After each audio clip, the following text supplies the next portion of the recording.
What is up, everybody? We are live with the final card of the year, the final UFC card of the year, I should say. I'm most likely going to be back tomorrow with Titan FC and Cage Fury FC championship breakdown. But if not, this is the last time I see you. Happy Christmas, Merry Christmas, Happy New Year. Good, holidays and all. Bunny, what up? Good to see you right in here. Melissa, appreciate the love. It's always good to have you here. I am by no means the best. I am only as good as the people around me who actually are the best. So maybe that does make me the best. But either way, UFC Fight Night, Chris Daukaus and Derrick Lewis goes down live from the UFC Apex this Saturday night. So as far as I'm concerned, it's the only combat sports going down on Saturday night, coming off of definitely an interesting 269. Broke down the pay-per-view, I should say, over on Norton MMA with Lewis. So go ahead and you can go check that out. But without any further ado, we're going to do what everybody came here to do. Just going to be me tonight, as you can see. Going to do my best to keep it going here. 14 fight card here from the Apex, starting off in the 155 division.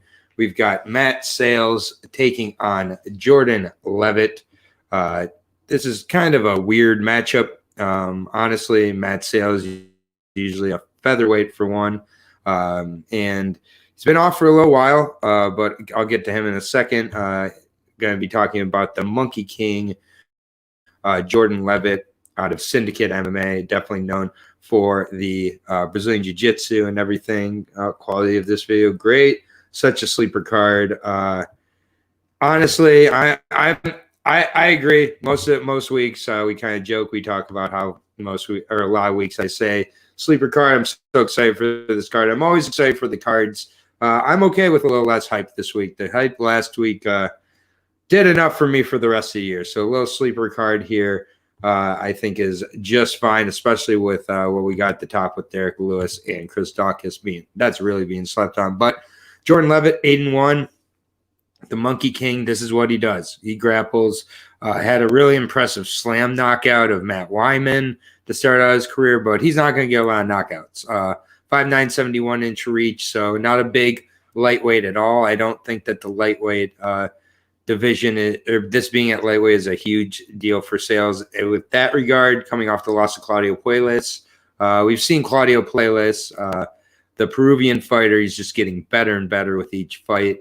No shame there at all. And Justin, good to see you. Welcome. Let me know what concert or festival you're at tonight. But the hype did destroy us for 269.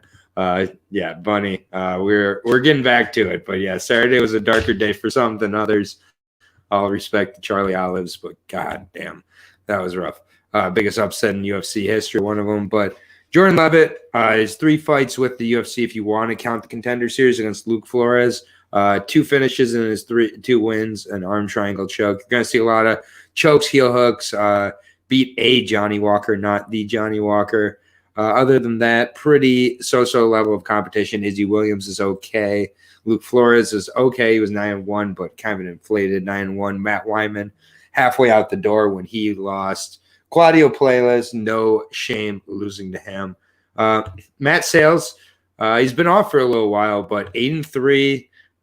He was on, I believe, the original season of the Contender Series. Still only 27 years old. Did lose his last fight out. Fighting with Alliance MMA, good camp in and of himself. Lost to Bryce Mitchell by Twister and lost to Shaman Marias in his UFC debut.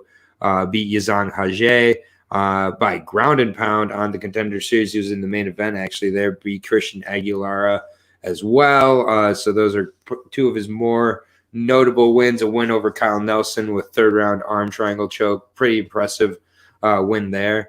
Especially with Kyle Nelson being the one to initiate it. He does usually fight at 145, had some injuries, and it actually found out that he ballooned up to kind of over 250 pounds.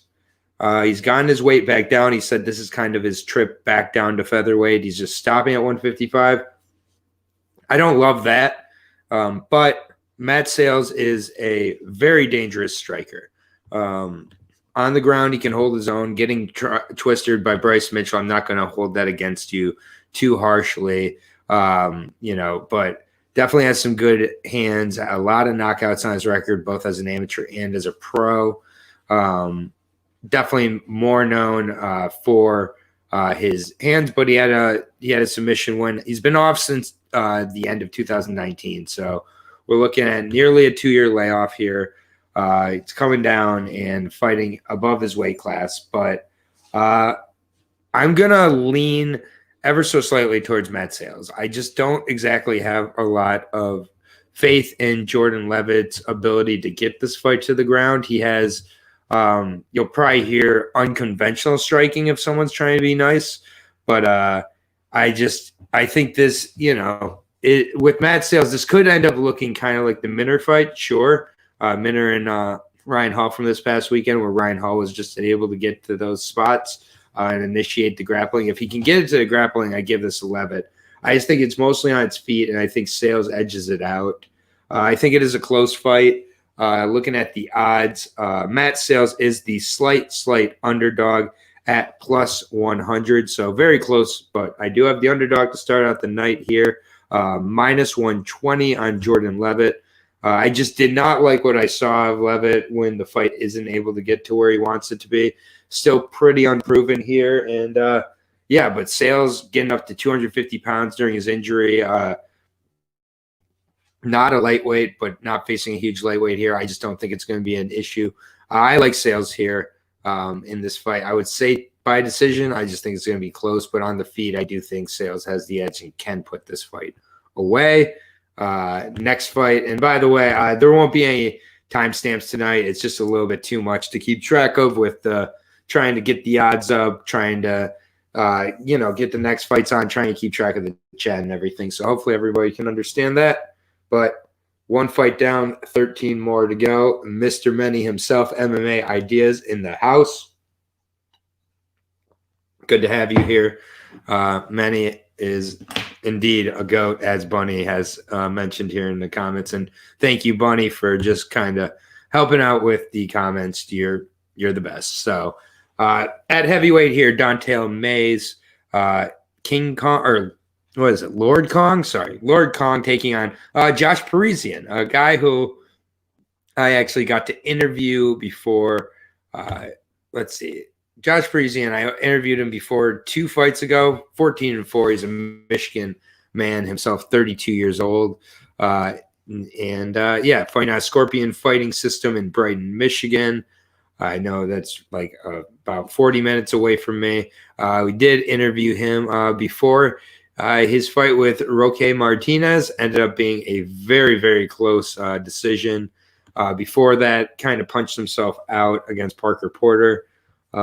They always leave the first fight with 2 fighters or one who definitely finish a fight real quick. I know Levitt can sub. Don't think the other guy has quick KO or sub. Banking on Levitt to do it. Yeah. And then, so that's fair. The prelims tend to actually, one of my old, I'll just go off on a real quick tangent about this. One of my old co-hosts on one of these breakdowns back in the day, he used to always talk about the first fight. He said the first fight he would always bet the first round finish or a decision. He said it was either a first round banger finish, like we saw with our girl Jillian last week, who somehow didn't get a bonus. 8 bonuses are given out last Saturday. Not one to the girl who was fighting against a cheater. Also, it kind of sucks that the cheating overshadows that Jillian put in a perfect choke with no hooks. But she's enjoying herself, I know. She was supposed to come on tonight, but it's all good. We'll get her on when we get her on. Congratulations to Jillian. But, yeah, the first fight's either first round finish or a decision. Sales has definitely power to finish in the first round. It has, I believe, 3 or 4 of his finishes in the first round by KO, so definitely could KO him. If Levitt gets to the ground, definitely could sub him right in the first round. So, maybe you just bet the first round if you're a betting person. No, who isn't? Bunny. But Josh Parisian so far in the UFC, since making it out of the Contender Series, even his Contender Series fight really rocky against Chad Johnson, who weighed in at about 215 pounds for that fight. Chad Johnson ended up rocking Parisian pretty bad. Parisian got it to the ground, got the finish in the first round. It was rocky though, and then against Parker Porter, he just completely gassed out to a level I've seen very few heavyweights gas out. He just could hardly lift his arms up at a certain point. It was wild. And Parker Porter, we've kind of seen he's settled in a little bit since his debut. So, it's not the worst loss. Roque Martinez, though, we saw the same thing. Started pretty strong for Josh, and then again gassing out. Really took a lot of shots towards the end against an opponent who wasn't in the best shape of himself in Roque Martinez, but survived it. Got the split. It was dicey for sure. Guys, see another one of them here with Don'Tale Mayes. This is going to be mostly a stand-up fight here. Both these guys, not exactly reliable. I'll put it that way. Lord Kong, 29 years old, 8-4, coming off of a win, fighting out of Bronx Hill MMA in Louisville, Kentucky. Never heard of it. Also beat Roque Martinez. So if you beat Roque Martinez, you got to fight each other. It is in the rule book of the UFC. I don't make the rules, but either way, this is, Roque has not exactly rocked the world since being in the UFC. He was on the Contender Series 3 times. He lost to Alan Crowder in the 3rd round, his first time around. He beat Mohammed Usman, who is absolutely terrible. Got a decision against him. A few other decisions. Got back onto the Contender Series. Got a first-round knockout. He was actually on the Contender Series twice, so had to win 3. Had to be on the Contender Series 3 times again to UFC. Gets pretty much dominated, and then heel hooked at the end by Cyril Gane. No shame there. Rodrigo Nascimento gets submitted. That is how you're going to lose to Rodrigo Nascimento. Don'Tale has definitely faced the better competition and lost to the better competition. He also does have a unanimous decision win as opposed to a split. I think this is just going to be a really close fight. I think Parisian can get it done early, but if he doesn't, then Don'Tale Mayes, I think, takes over in the 2nd and 3rd round. Parisian's shown me nothing to kind of give me hope in a 15-minute fight, but he definitely can get that finish in the 1st round. If you're betting this fight, you might as well wait till the 1st round's done. So if Don'Tale maybe does get kind of beat down in the 1st round but doesn't lose, we've seen Parisian before beat down fighters in the 1st round and then not be able to kind of keep the momentum going. I would live bet Don'Tale Mayes in that situation. Otherwise, I would just, kind of stay away from this fight for the most part. Don'Tale Mayes minus 200 favorite, though. That's crazy. The only bet here, if you're betting it off the bat, is Parisian, in my opinion. But I will take Don'Tale Mayes, and I'll take him by decision. Super not confident, though. The minus 200 is insane. You're crazy. So you're telling me we need to parlay sub round 1 for the first fight, KO 1st round, or fight don't go the distance for the 2nd fight. I mean, Don'Tale Mayes may just win a decision here. Also, I mean, after the first, but for the most part, with Don'Tale Mayes, he finishes the fights with strikes, but he has a 5-round finish in there. And he also, does get finished in all of his losses. But has gone to a decision against Mohammed Usman, gone to a decision against Martinez. I don't think the finish is a given here. I think I would say decision for Mayes, inside the distance for Parisian would be my way of betting this, but I think Parisian's a live dog at that price. But it's tough to really rely or bet on Mayes or Josh Parisian here. I would leave it alone. 14-fight card. I would just move on to the next fight here. And this is, first of all, I want it to be noted, this is in the featherweight division. 145, definitely right away an advance from Macy Chiasson, the larger of the 2 fighters here, taking out Raquel Rocky Pennington. I think this is a very interesting and, frankly, pretty important fight. The winner of this can really find themselves in a pretty relevant position. Raquel Pennington, 12-8, but she's fought a who's who and been, at it for quite a while here. Still only 33 years old. 5'7", 67.5-inch reach out of altitude MMA. Jillian Robertson has been training with her a little bit along the way, as well as Miranda Maverick and others. So definitely getting good rounds in there. But taking on the 7-1 Macy Chiasson, plus one, 30 years old here, 5'11", 72-inch reach. So about a 5-inch reach disadvantage here for Raquel Pennington. I'll kind of cut the brass tacks here in a minute of how I see this fight, but just going to go over Macy Chiasson fighting off Fortis MMA. Been trying to fight Aspen Ladd for about 6 months, and between injuries, we missed weight, and other things, it just didn't end up working out. But 7-1, she is only 30 years old, winner of the Ultimate Fighter over Pani Kianzad. As I said, 5'11", 72-inch reach, so definitely has a frame for 145, I believe. Wins over Marion Renault and Shayna Young in her last two by decision. Lost to Lena Landsberg. Definitely some red flags there. But good finishes of Pani Kianzad, Gina Mazzani, and Sarah Marias. Good striker, very, green to MMA, kind of learning as she goes. On the feet, has such an advantage, I believe, over Raquel Pennington. But, either way, I just think that this is going to be a really close fight. I don't trust anything after last Saturday. Still heartbroken. The heart does it. The heart just, the scars last, but we're getting through it, buddy. I feel you. Justin, the last fight card where dang Christmas lights. I don't know how to break this to you, Justin. I am Jewish, so the dang Christmas lights don't exist here. But I can bust out. I should have busted out the menorah a few weeks ago, so my apologies there.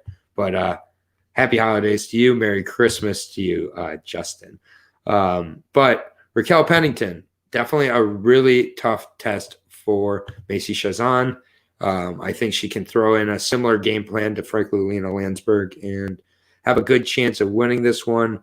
Kind of had a resurgence lately, 2 straight wins. Coming against Marion Renault and Pani Kianzad. Pani Kianzad in September of this year, where Pani was on a good roll, really had been improving her whole game. Definitely had good momentum. That's a solid win for sure. Her only loss was to Holly Holm, and that was a very close fight. So what happened in that fight, I think, is pretty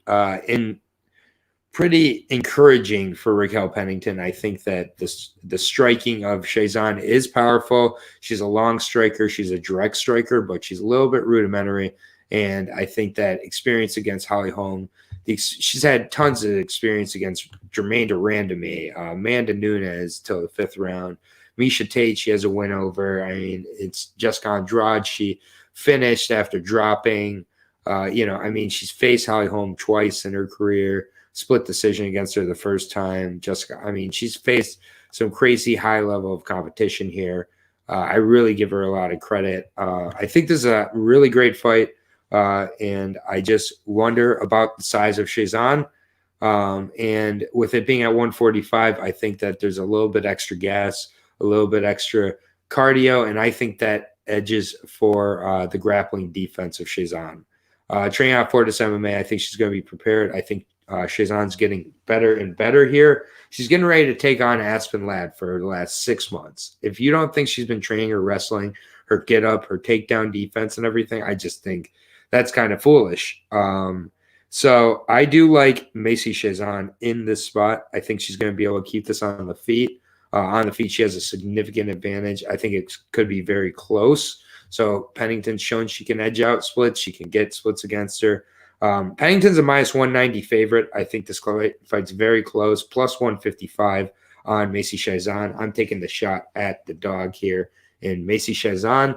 And I just think it's going to be close. I'd love to see the finish, but I think that it could be a close decision, 2-1 type of spot here. So definitely close, but going with another underdog here in Macy Chiasson. Got 2 underdogs to start out the night. I think that Could be a fair amount of dogs barking on this card, but we shall see. Next fight here coming up at 145, Charles Jourdain taking on Andre Ewell, formerly known as Mr. Highlight. I'm not sure if he's still known as that. Yeah, I've always liked both these guys, honestly, so not really rooting either way, tend not to. But Andre Ewell, still known as Mr. Highlight, 33, nearly 34 years old, training out of Carlson Gracie Riverside, as well as Apex MMA. 5'8", the 75-inch reach. That is huge, literally. And in a fight like this, extra big. And taking on Charles Jourdain, who has the 5'9", 76-inch, or 5'9", 69-inch reach. I apologize. So 6-inch reach disadvantage here for Charles. One thing that is encouraging is that the leg reach is probably similar, and Charles is going to need to use a lot of body kicks in this fight. I think that Ewell at boxing range can keep a range that Charles isn't quite going to be able to reach, so I do think that it's important that he mixes it up.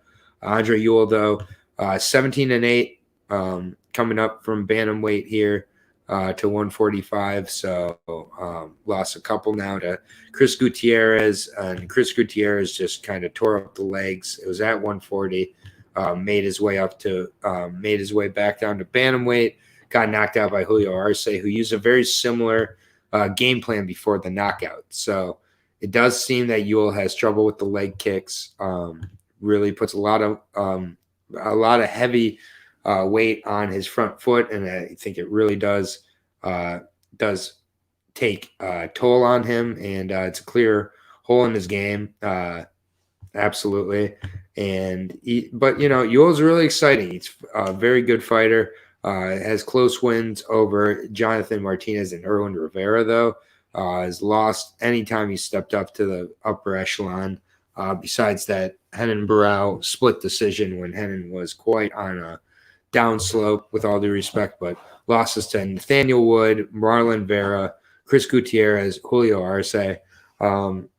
With Charles Jourdain, he has a little bit of a defensive issue. He really does tend to take shots a little bit too much for my liking.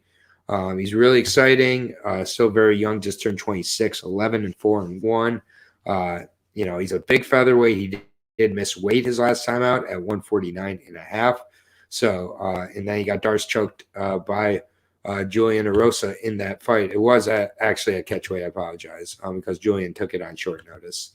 But Julian Erosa just kept pressure that entire fight before winning it against Marcelo Rojo. Great fight, but extremely close against a very, very shorter opponent in Rojo. So both these guys tend to fight fights a little bit too close. Joshua Culibao fight was a split, but I thought he won it. I thought he got a 10-8 round, but two judges made it a draw. Split against Feely. I think this is going towards another type of split decision. I'm not crazy about betting on either one of these guys. I'm going to lean towards Charles Jourdain. I think that the body kicks are going to be vicious, the leg kicks. It's all about the kicking game for Charles. He has shown a little bit more propensity to mix it up lately, too. Very, very close fight, though. I wouldn't be crazy about betting this one either way. I do see it going to a decision. Most likely, excuse me. The odds are with Charles minus 210. Again, the odds makers seem very confident on a lot of these fights that I'm not so sure on. Minus 210 on a close fight. I am with Charles, but it's close. Plus 170 on Ewell. I can by all means see Ewell taking a decision. He's got a 6-inch reach advantage. If this is mostly a boxing type of fight, and Ewell's able to move around a little bit, avoid the leg kicks, this is anybody's fight. So really good one at 145, but we shall see. Next fight here is at 125 pounds. We got a really interesting matchup. We're going to find out a lot about Melissa Gatto after this one. She's going up against a tough veteran test in Sajara Sarge Eubanks, who has made her way back down to 125. Kill Switch owns all. Thank you for joining us. Visceral, of course, appreciate you. And yeah, Bunny, thank you guys all for joining me. You know, a little bit short notice here, so I really appreciate you guys making your way out here for the night.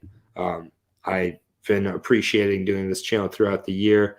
Of the, you know, a good amount of 311 subs, really happy with it. Wouldn't have happened if it wasn't for Bunny's encouragement for me to start my own thing here. So really do appreciate each and every one of you more than you can know. So Melissa Gatto, though, 7-0-2 for the Brazilian Jiu-Jitsu black belt. She's still only 25 years old, had a little bit of inactivity, 5'5", 69-inch reach, coming off a really good performance in August against Victoria Leonardo. Got the doctor stoppage in the second round. Actually, Victoria broke her arm, but good performance there. Had a good win over Carol Rosa by Kimura. She was pretty dominated in that fight. She was getting beat up on the feet, then taken down, but she's got legit back game, can absolutely get the finish from her back, has shown that in a few fights here.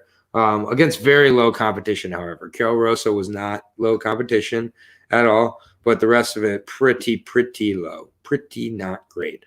But looked amazing against Victoria Leonardo. Really looks like the time off, she took some steps up with regards to her MMA game. The stand-up looked a lot better. Pretty exciting, but she's going against a woman who's got a deceiving record, 7-6 in Sijara Eubanks, but Sarge is no joke. If you see her fight, you know she's strong. You know she's good. You know, 36 years old, however, did make 125er last time out, but she's a big 125er, has had troubles, had to go up to bantamweight. It just hasn't worked out up there. Having to go against like Caitlin Vieira's, the Pounding Kianzads. Down at 125, she took on a 4-0 Elise Reed on short notice after the cheater herself, Priscilla Cachoeira, was unable to make weight, so she pulled out of the fight. And then Elise Reed stepped in, and she just beat the brakes off Elise Reed. I mean, she really did show that Sarge is no one to be messed with, especially on the ground. Her top game is ridiculous. She's a legitimate Brazilian Jiu-Jitsu black belt. When she makes, it looks like she made the weight pretty comfortably this last time out. It's always if she makes the weight, but yeah, I mean, she's got wins over girls like Julia Avila, Roxanne Modafferi, Lauren Murphy. I mean, she is very good. She's been around for quite some time. When she gets that weight in control and she's focused with that, she's a very good fighter.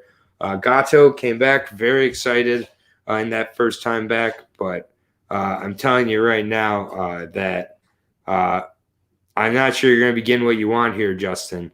I think that Eubanks is going to be a problem for Gatto. I think she's going to put a lot of pressure up against the cage from start to finish. I think that she's heavy. I think she has the jiu-jitsu defense on top. All I'm worried about is the cardio. Is she able to do it for 15 minutes? Because otherwise, I'm not so sure. And I just think that everybody likes Gatto. She's a shiny new toy. She beat Victoria Leonardo. You look at some of the tape from before, it isn't great. She's been kind of inactive, and Sarge has been around. Sarge has so much experience. I think we're looking at a Sarge decision here. I think that I know a lot of people are liking Gatto. She is, as we like to say, marketable. And yeah, I'm just gonna keep on. And so that line coming in Sarge is lovely, -130. Yeah, it's starting to go back up to -165. So I think a lot of the sharp betting, you're not going to get Sarge as an underdog, but getting her at -150 or less would be an absolute gift. I think it's Sarge by decision here. Gatto is the +135. Sarge, yeah, it's too strong. It's just, and I just think that, and she's got legitimate jiu-jitsu. She's a legit black belt in jiu-jitsu, and I'm blanking on where she got her black belt from, but sometimes black belts are like black belts, and other times black belts are like black belts, and she's got a real black belt. So I like Sarge a lot here. I'm hoping the money keeps coming in on Gatto, because I got to go with Sijara Eubanks. I wish there was someone here that was great. I mean, if anybody just, wants to give me a clap emoji in the chat for got to go with Tajara against Melissa Gatto. Okay. Is this thing on? It is. Great. We'll move on to the next fight here. It's getting warm in here, and let's go with a couple of heavyweights. Some weird heavyweight fights on this card, I'll be honest. This is another weird one. Justin Tafa at 4-3. Whew, don't see that too often in the UFC. Taking on Harry Hunsucker. Oh, boy. 7-4. We got 4-3 against 7-4. Kentucky taking on Australia here. 32-year-old Harry Hunsucker, nearly 33 now, playing 4 seasons, martial arts and fitness. 6'2", 75-inch reach against the 6-foot-tall, 74-inch reach of Tafa. Weighs in around 249 pounds, so a little bit of, a smaller, lighter heavyweight, but good finishing ability here for the most part in his fights. 7-4, lost his last fight out. Kind of amazing. He got back into UFC with a KO win of Corey Moon after losing on the Contenders Series to Jared Vanderaa. But, it is what it is. Faced Tai Tuivasa, got knocked down in 49 seconds. Now facing another Australian in Justin Tafa. Crickets. At least someone acknowledged it. You didn't like it? I thought that was good, Justin. It's better than most of your jokes. But Harry Hunsucker, we see a lot of KO finishes, a couple of rear naked chokes. Lost to Dontel Mays back in the day. Otherwise, hasn't faced a crazy level of competition. Jared Vanderaa and Tai Tuivasa as well. Finishes in all of his fights. A few submissions, mostly KOs, but does have the ability to get the fight to the ground.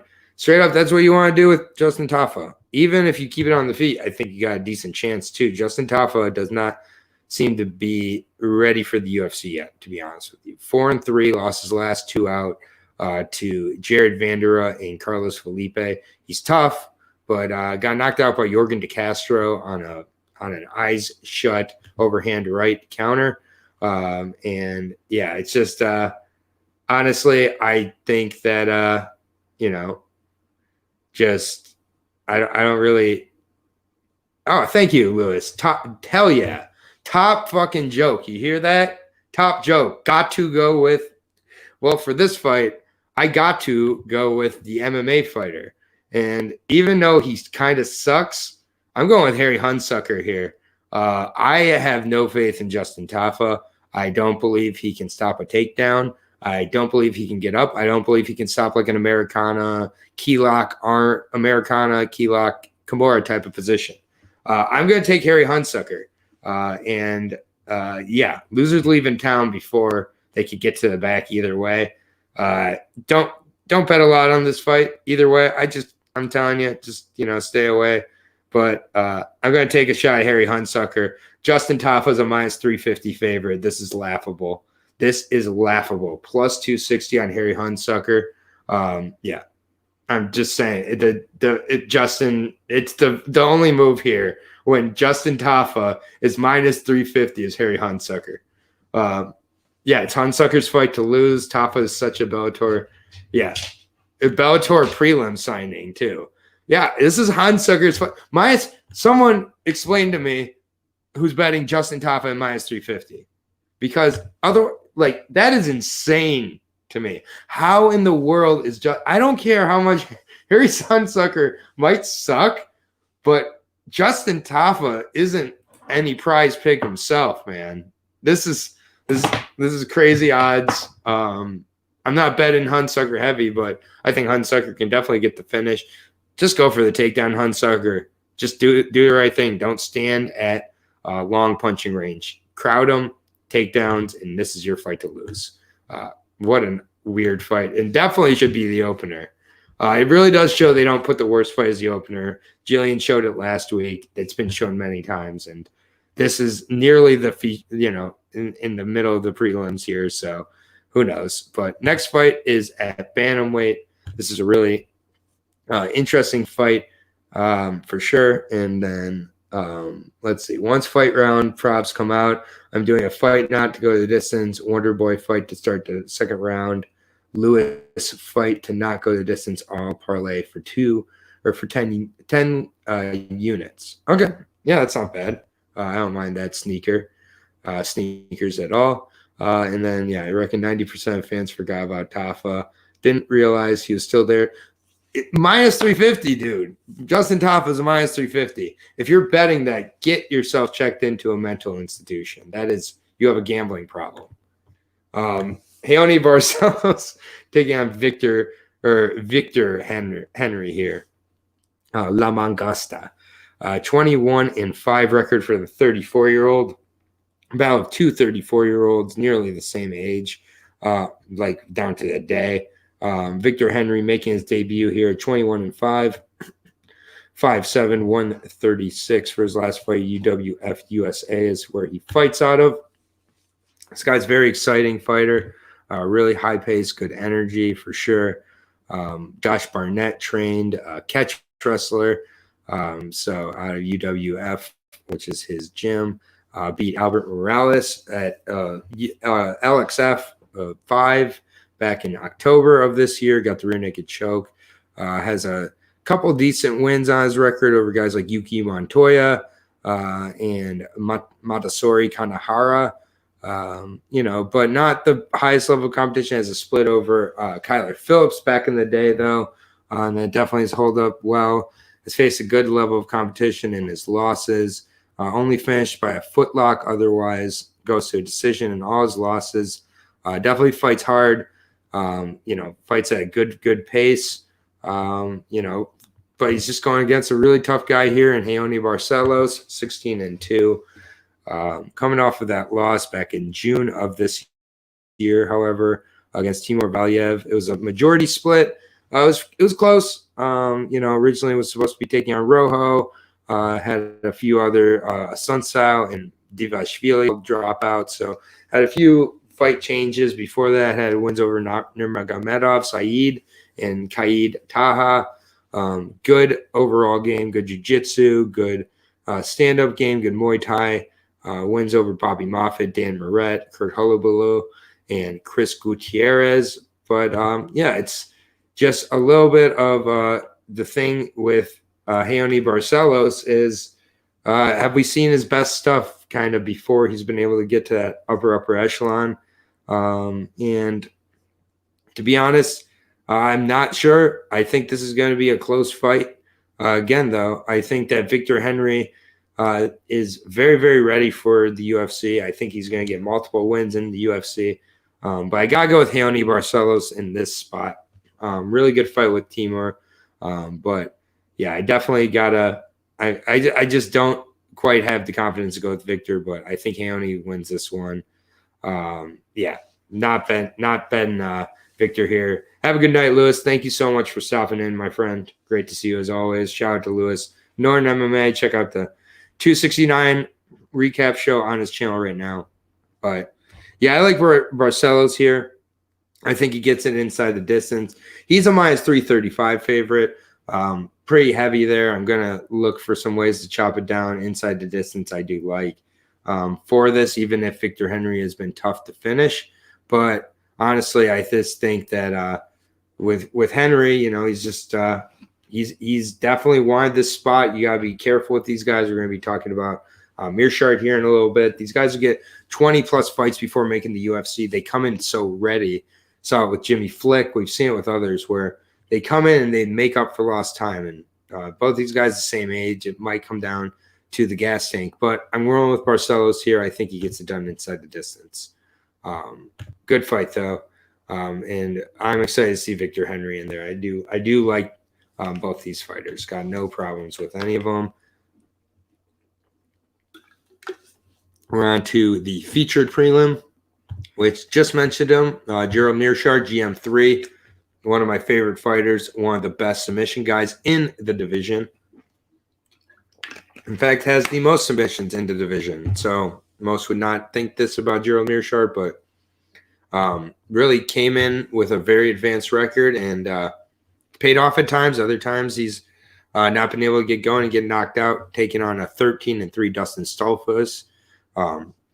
6 foot versus 6'1", 77.5-inch reach for Gerald versus a 75-inch for Dustin Stolfus, taking this fight on. Stolfus is taking Mearshart on short notice here. He's 30 years old here. Good grappler himself, did lose by rear naked choke to Rodolfo Vieira in the third round. And that was kind of after Vieira had been accused of having a no gas tank, was supposed to take on Anthony Fluffy Hernandez and then Caio Baharal, the fight nerd from the Contender Series. But both guys pulled out. So third guy to go around, he gets the 33-14 veteran in Mearshart. Really good grappler, underrated stand-up game. Just overall, Mearshart's a tough guy. Joseph Pfeiffer on the Contender Series, he ended up slamming and breaking his arm, but really good fight there. Has a good win over Jonas Billenstein on the regional scene, knocked him out there. Has the ability to kind of bounce in and out as a karate style. I think that with Gerald Mearshart, he's going to really have to just kind of be in and out, trying to fight almost like a wonder boy here. The grappling is all Gerald, though. He's going to be much stronger and much bigger, I believe. 33-14, Mearshart is 8 submissions in the division, 2-fight win streak for him after that Kazimat fight. So definitely has come back and looked great against Bartosz Fabinski. Ended up taking everything and then some against Makhmud Miradov before putting him away in the second round really impressively.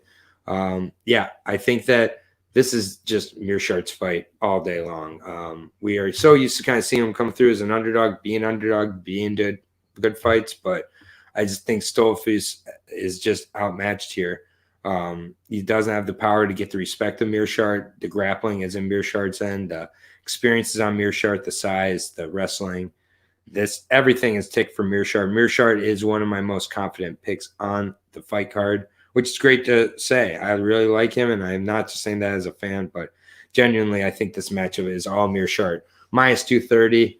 We got pretty steep lines on a lot of this card. Mearshart, I think, gets it done inside the distance. I think he adds to his submission record here, so I would take the submission as well, but minus 230 added to a few parlays as well. Plus 185 on Dustin Stolfus. I just think this is a tough matchup for Stolfus after third one out too, and all the respect to him, but I just don't like his chances here.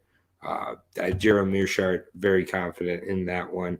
On to the main card. Main card starts with an incredible fight here at 145 pounds between Darren the Damage Elkins and Cub Swanson.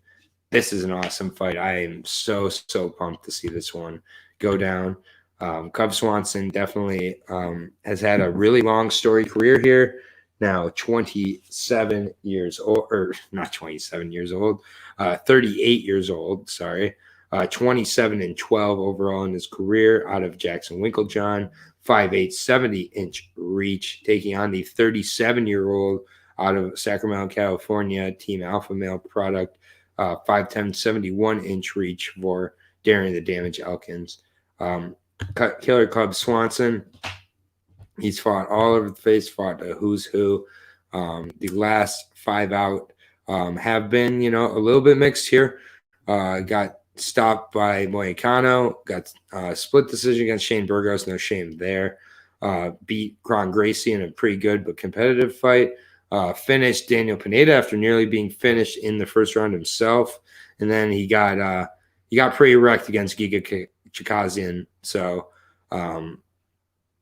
definitely just have some overall concerns about Cub Swanson's overall mileage and durability. And just sometimes his grappling has a little bit of lapses. It has a lot of submissions on his record here. And I think as many wars as Darren Elkins has been in, I feel like Cub Swanson's been more and has more of an effect either as the younger guy. I really just really respect Darren Elkins. The thing with Darren Elkins, though, is that he does get hit, and it's guys who throw combos and can follow up that really get to take advantage of Darren Elkins, and Cub Swanson has wicked combos. So I'm a little bit torn here, but 26-9 is Darren Elkins, 37 years old for the Team Alpha Male product. 2 straight wins over Eduardo Grigori and Derrick Minard. Such lower levels of competition.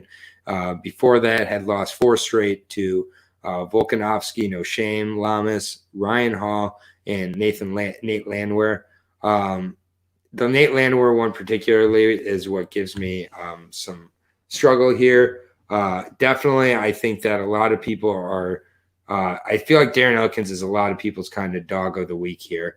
And a lot of leading up to this originally, I was going with Elkins, but after watching a few fights, even against these other fighters, he's taking the one shot. It's just these fighters that aren't following up. Elkins ends up getting those advantages. I believe Cub Swanson is going to be able to follow up on those. And I think he stays on him, possibly is able to put him away. But otherwise, I think that Cub Swanson still has enough left in the tank here to get a win over Darren Elkins. I get that. I totally respect the Darren Elkins play here, live dog.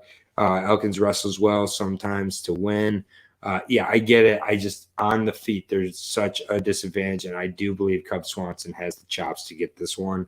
So I was, for a lot of the week, leaning towards Elkins. I'll be honest, I'm not putting money down on Cub Swanson here, but I get it. I get wanting to go with the plus 170 Elkins. I would steer clear of it. I would just pass minus 210 on Cub Swanson. I'm not betting it. I'm telling you guys, I think this one's one worth leaving alone. I don't think that Darren Elkins pulls it out.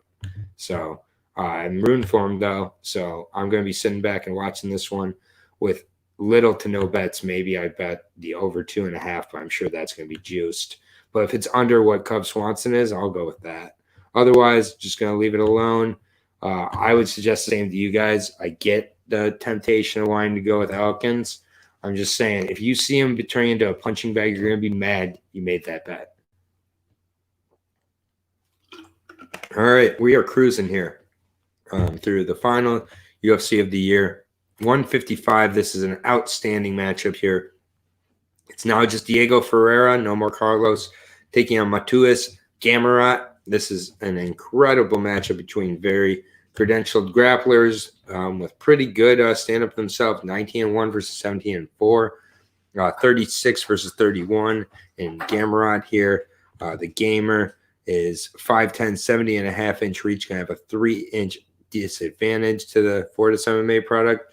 Fortis MMA versus ATT, American Top Team. We've seen Gamrot training with the best of the best over there. Very good fighter.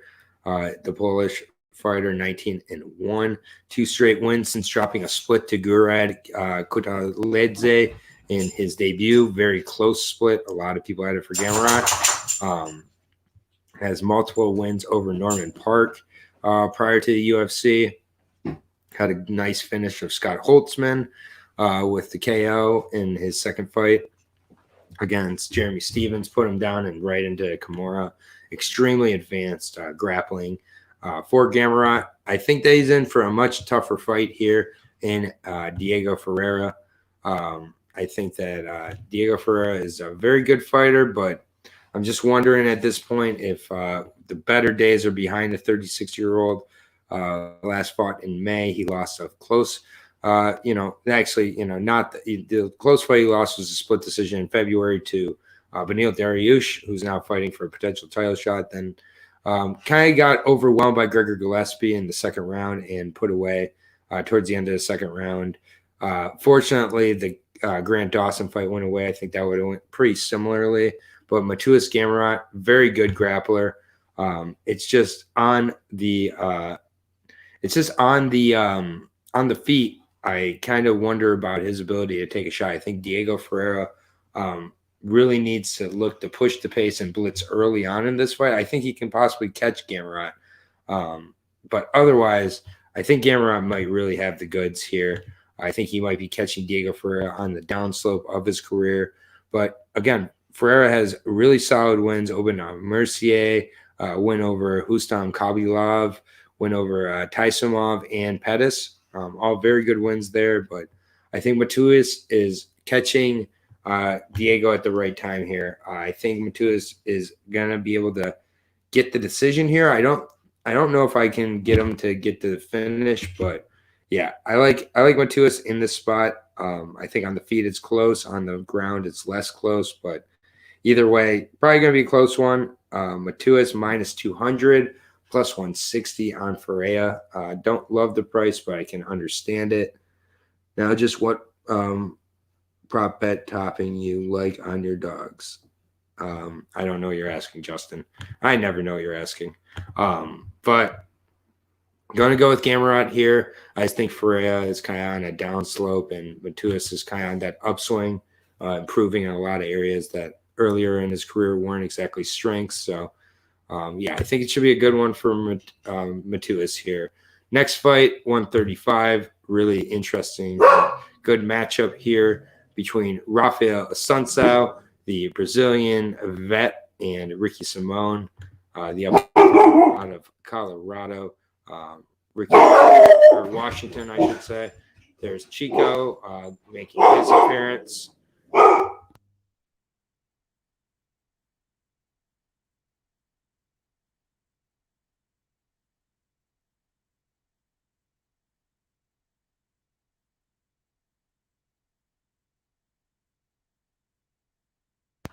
Sorry about that. Problems of, it's Aaron the dog. It wouldn't be Aaron the dog without dogs. But Ricky Simone, Vancouver, Washington. Now 29 years old, fighting out of American Top Team in Portland, taking on the Ascension Mixed Martial Arts representative, 5'5", 66-inch reach of the Brazilian, now nearly 40 years old, Rafael Assunção, 27-8 against 18-3. We should, at this point, if you've seen Ricky Simone fight, what up, JK? Good to see you. If we've seen Ricky Simone fight, we know we're getting a little bit of stand-up, a whole lot of wrestling, a lot of takedowns and attempts, over 7 takedowns per fight. He's pretty successful in doing so. His second all-time at bantamweight and takedowns, has won 3 straight since the 2-fight losing streak to Rob Font and Uriah Faber. Beat Ray Borg in a close fight. I don't think it was that close. Dominated Gaetano Perello and then put it on Brian Kelleher. Assunção, he's very, very crafty. He's been around for a long time. Nearly 40 years old now, though, 27-8. He's been off for over a year, lost by a pretty vicious knockout to Cody Garbrandt. Had a couple of fights fall through, one in February that he had to withdraw from, and one in July he had to withdraw from. I'm wondering if the wars are catching up to him. 3-fight losing streak. Did have a win over Rob Font as his last fight. So Assunção can definitely beat anybody, but I just think this is rinse, repeat. So, Ricky Simone's looking in crazy good condition. He's huge. He knows what he wants to get in there and do, and I think he's going to do it against the nearly 40-year-old Rafael Assunção. I'm not going to overthink this one. Ricky Simone, for me, and I think pretty dominant wrestling decision, should get it done. And this is one I'd be pretty surprised about, honestly. So minus 285, I understand. Plus 225 on Assunção.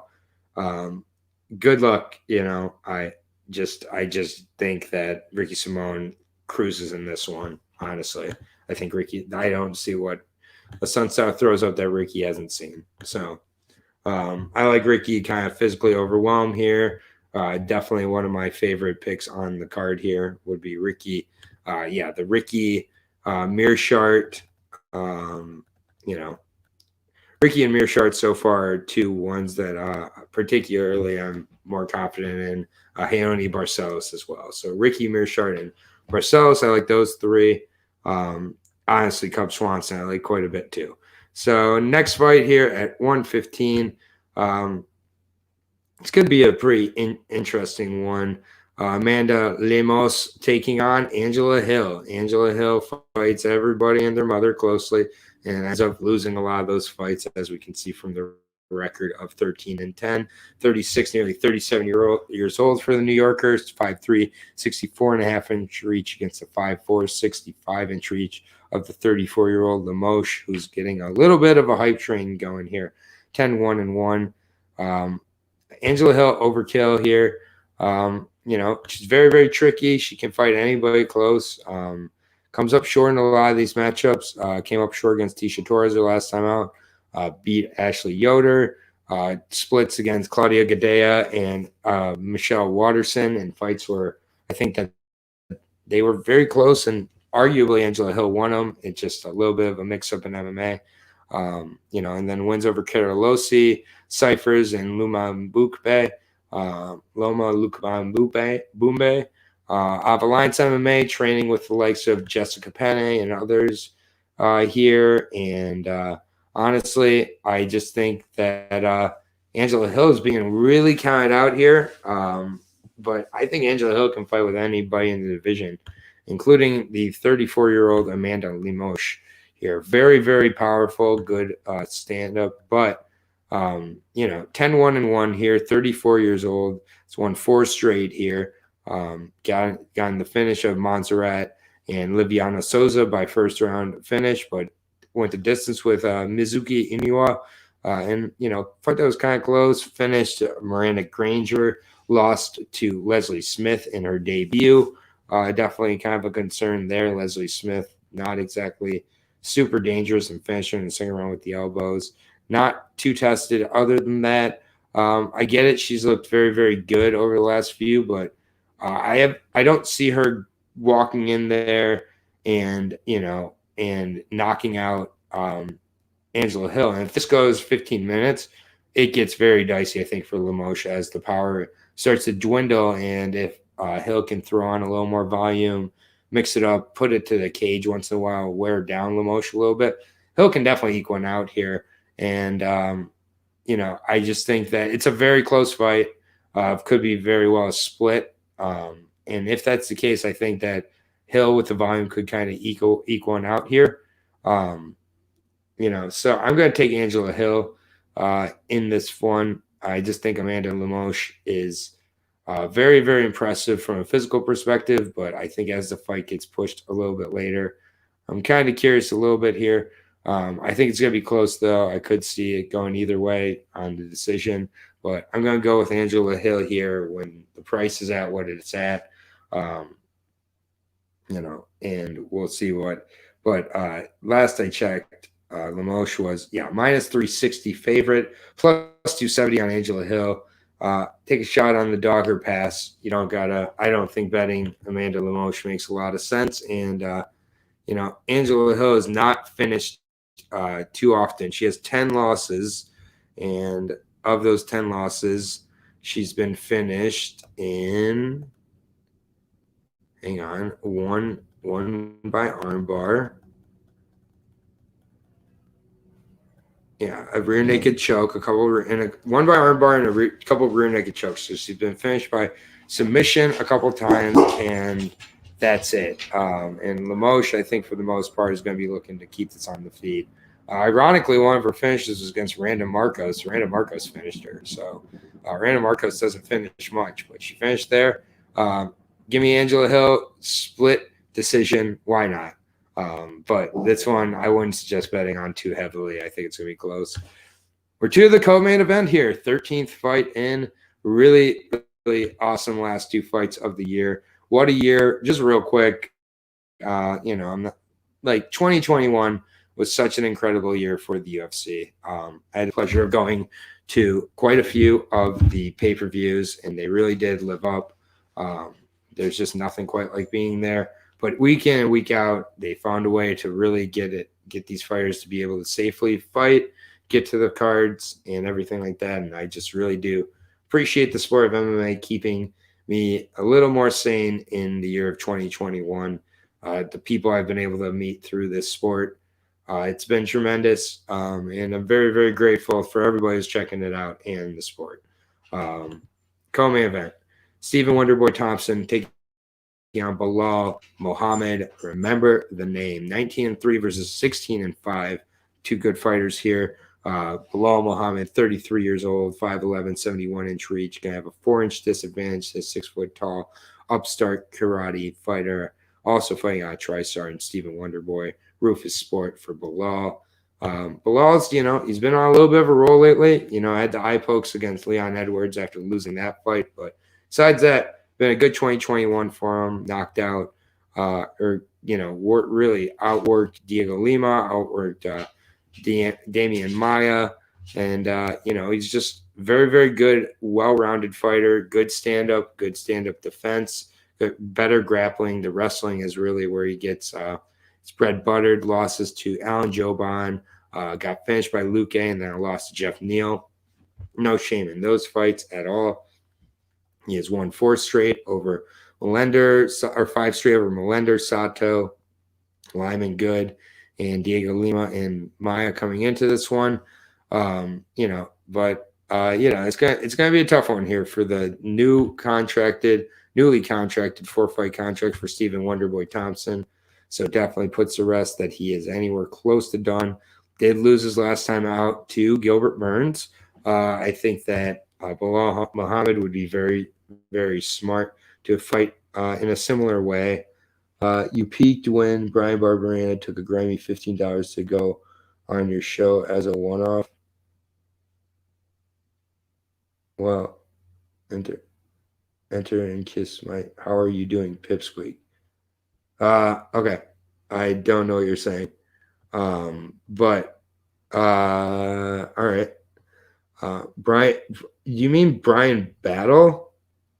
I think you mean Brian Battle. If you mean, no, I've never had Brian Barberena on here, not yet at least, and I definitely wouldn't give Brian anybody $15 to be on here. But anyway, Stephen Thompson did lose to Gilbert Burns last time out by decision. Gilbert was able to get him taken down a few times. Wasn't really able to keep him down, but was able to crowd Wonder Boy throughout, and definitely just looked to really keep the pressure on, and looked didn't allow Wonder Boy to really do his thing. Before that, though, Wonder Boy had to win over Luque and Jeff Neal. Very, very impressive wins. His last 3 wins have been, or his last 4 have been Rory McDonald, Jorge Masvidal, Luque, and Jeff Neal. Had a close loss to Darren Till, was beating Anthony Pettis until the Superman punch, and close loss to Tyron Woodley. Thompson just really has been on the short end of a couple of these, and you know what I mean. Now I'll only come back if you get Kelly Harrison to guillotine me. And I really don't know what you mean, but okay. But Thompson's just looked very, very good. But when you crowd him, when you don't allow him to get off his strikes, it's a little bit easier, but that's just easier said than done. There's a certain type of fighter that beats Bilal Muhammad, and it's long, precise strikers with good movement. And Stephen Thompson does fit into that category. I do think Bilal could follow Burns's kind of approach here, and it would not surprise me by any means. But I personally am going with Wonder Boy. I'm a huge Wonder Boy fan. I believe that he is still somebody who can really give Kamaru Usman problems if he gets to that title fight. But we'll see. Minus 240 favorite, plus 195 on Bilal Muhammad. Pretty heavy odds on a lot of these fights, but Thompson would go in one of my parlays for sure at that price. I also like him overall. I just like this fight to go to a decision. So either way you're leaning, I think betting the decision would be wise, but I'm going with Wonder Boy here. But great fight. Leading to our main event of the evening. We got a 265-pound heavyweight title fight, or a title eliminator, or title contender eliminator possibly. 5 rounds between Derrick Lewis and Chris Daukaus. Should be pretty good fight here, but real quick, let's see. Many go spam fight announcements and have your day made when 500 on your lackey's weed. Yo, Bango, what's your deal, man? Just like chill out. Like we're all like here. You like literally clicked on this video to like bring the vibe down. Like relax, man. Definitely show respect to many. Come on now. But Chris Daukaus, 12-3 overall. He's a lighter heavyweight for sure. Uses that to his advantage. Packs a good punch though. 6'3", weighed at 231 for his last fight. That's really kind of the range I want to see him continue to be in. Ended up knocking the snot out of Shamil Abdurakhimov and knocking him out really cleanly in the second round. Very impressive performance at UFC 266. Looked really good there. Looked so quick. Looked quick against Alexei Oleinik. Looked quick against Nascimento. Looked quick against Parker Porter, and just packed a punch between all those. Definitely has just been a really exciting run in a great way to, kind of just close out the card here. We got two very different types of heavyweight strikers, and it's just we've got the powerful, more lumbering striker versus the quick, quick striker here. And Bengals, okay, buddy. We're just gonna go ahead and say goodbye to you. Just anyways, sexism and shit, that's not going to be tolerated at all, especially when it's that weak of an attempt. And I'm sure that Bunny has never heard such an attack like that, but fuck off kindly and stop trying to mooch off my information to make money, because my information is not for people like you. Chris Daukaus, though, taking a serious step up here. I get Abdurakhimov is still technically ranked, but I don't really buy that anyways. I don't think Abdurakhimov is that great. Derrick Lewis, the Black Beast, 25-8 here. I get it. Daukaus is the new toy, but Derrick Lewis has been around for a while, 36 years old. I think been in like 8 or 9 main events at this point, 25-8. Did lose his last time out to Cyril Gane. I can't really hate on you too much there. Before that, had a super impressive knockout of Curtis Blades, who many think is one of the best, best heavyweights in the world. Wondering if what your thoughts are on Chinese prospect Nick Gruer. Well, I'm gonna have to check him out, and I'll get back to you next time we're on. But I've only watched a little bit of him, but great question. I wasn't ready for that, but that's a great question. With this fight, Derrick Lewis, he's been in there with the best of the best. He's lost to the best of the best. He's won 4 of his last 5, losing to Cyril Gane. Had a close fight with Lugoy Ivavov, which, everybody's going to have. Put it on Ilir Latifi, so not so great there. Knocked out Alexei Oleinik, no problem there, and then knockout of Curtis Blades. With Chris Daukaus, I just think this is a close one. He's, wins over Volkov, wins over Tybura. It's ugly till it's not at points. A win over Francis Ngannou. Lewis has been in many 5-round fights. I don't think the 5 rounds should be a problem for, I don't think the 5 rounds should be a problem for Daukaus, but I just think that honestly, you got me, Cheeto. You got me. I'm not going to be ice yet. I'm so stupid. Dude, I'm by myself on the breakdown. I'm going to read anything off the teleprompter like I'm fucking Ron Burgundy. That was funny, Cheeto. Thank you for looking out for me, Benny, because I'm an idiot. But God damn it. I can't believe it. I was like, I've never heard of this prospect before in my life. What the hell? I was like, I'll check him out after this. And then glad, I'm going to save my time. This fight is extremely close. I'm really, really interested in this one. And I just, what a way to go out here. I really want to take Derrick Lewis. I really do. I want to be the guy who's like, the experience and everything is just too much for Daukaus. Daukaus has been knocked out in his career by some lesser guys. This is such a step up in competition here. God, I just don't know. It was knocked out by Azuna Anyuwu back in the day. It was knocked out by Yordani Hernandez Figueroa, although that was in 2014. Lewis can knock out anybody. I just think Daukaus is too quick. He's got just too much. And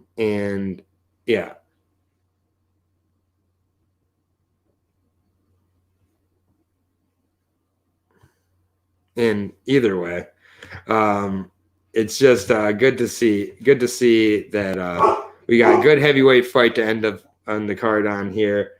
I am honestly gonna go with Chris Daukaus. I think that he ends up just being a little bit too quick, and I just think that at the end of the day, Derrick Lewis can beat any heavyweight in the world, and the way he beats him, it won't be pretty often. But I do think that Daukaus coming in around 235, 5 rounds, the speed, the movement, and has good power. I think he can get the respect of Derrick Lewis early and start to really control where this fight's taking place at. Derrick Lewis can drop anybody. Chris Daukaus has been knocked out twice. He's going to be giving up about 30 pounds here. I'd like to see Daukaus maybe use a little bit of the BJJ as well. But yeah, I mean, Lewis can knock out anybody. You can't count him out. I'm going to go with Daukaus here. But yeah, it's a super, super close fight. The odds are for our final fight here, -140 to Daukaus, +115 on Lewis. I'm sure you're loving life right now if you're on Lewis.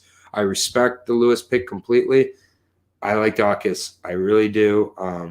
Took on a very large opponent, Shamil Abdurakhimov, who Derrick Lewis kind of struggled with, and Daukaus made him look kind of like he was stuck in mud for most of that fight. I think the speed's going to be huge here. So yeah, Daukaus, round 3, KO for many. But yeah, it's a hard to call one. I'm not sure if he gets the finish or not. I think that key for this fight is Daukaus getting the respect early and getting through it. I'll just get to my picks real quick. Thank you, everybody who joined me tonight. You know, these solo breakdowns are not easy for me, and they are made easier kind of with you guys here. So I appreciate it. Second round KO. Yeah, I don't mind that pick, Justin, at all. But yeah, gonna go through here real quick. I got Matt Sales as the dog to start out the night. I got Dontel Mays. Got Macy Chazan as my second dog of the night. Charles Jourdain. Sajara Eubanks, Harry Hunsucker as my third dog of the night, Leonie Barcelos, Gerald Meerschaert, 2 more confident picks, Cub Swanson, Matuas Gamarat, Ricky Simone, Angela Hill, 4th dog of the night, Stephen Wonderboy Thompson, and in the main event in the final fight of the UFC card for 2021, I have Chris Daukaus, and I got Chris Daukaus by decision. Kakai, glad you can make it at the end here. Thank you, Bonnie. I appreciate it. It's hard. I sometimes kind of get lost in the moment, get confused for a second. I really thought he was asking about it like a genuine prospect. I was so excited to answer, and I felt like an idiot. But, you know, do the best I can. But, yeah, shout out to Bunny if this is my last card of the year. Shout out to Bunny. She won't take the credit she deserves for this, but she is the reason that I started this channel. She really encouraged me to go out on my own, and I had no idea. I thought I would have 30 subscribers by the end of the year. I have 312. It blows me away getting to know people like Kakai, getting to know people like Manny, Justin, Miz, JK. The list goes on and on. Lewis, many, many others. It's been absolutely a blast, and really appreciate you all. I love seeing the chat here. It really does, you know, stick out when there's someone in the chat who's just not fitting in with what myself, Bunny, and others have kind of done to create the channel. You can look at the channel, my bio. I wrote it when I made the channel. It was to bring together passionate fans, help them make some money. I don't claim to know more than anybody. I just watch as much as I can and try to make my calls and not listen to other people. I try to do that with MMA and other things. So seriously, I really appreciate it. Whether it's one person watching, 10 people, 20, it's about the quality for me over the quantity. Parlay Genie just missed the end of the stream here in my little, my little soliloquy here before I maybe say goodbye for the year. This is the last card for the UFC. Most likely, I'm going to do a Titan FC and Cage Fury FC breakdown either tomorrow or Friday, and most likely with Lucky Locks. So one more chance to see me in Lucky Locks. And then, Team Hunsucker. Hell yeah. Let's go. Let's go, Hunsucker. Kakai, welcome. Merry Christmas. Happy Hanukkah. Happy New Year, everybody. Seriously appreciate the entire chat here. And yeah, Parlay Genie, go back to the beginning and start from the beginning. I got all the picks for you. And yeah, happy holidays, everybody. Appreciate it all. Team Huntsucker, baby. Let's go. Enjoy the fights, everybody. Keep taking care of each other out there. Thank you for being here. Good night. And I forgot I always have to hit the end broadcast twice. See you guys.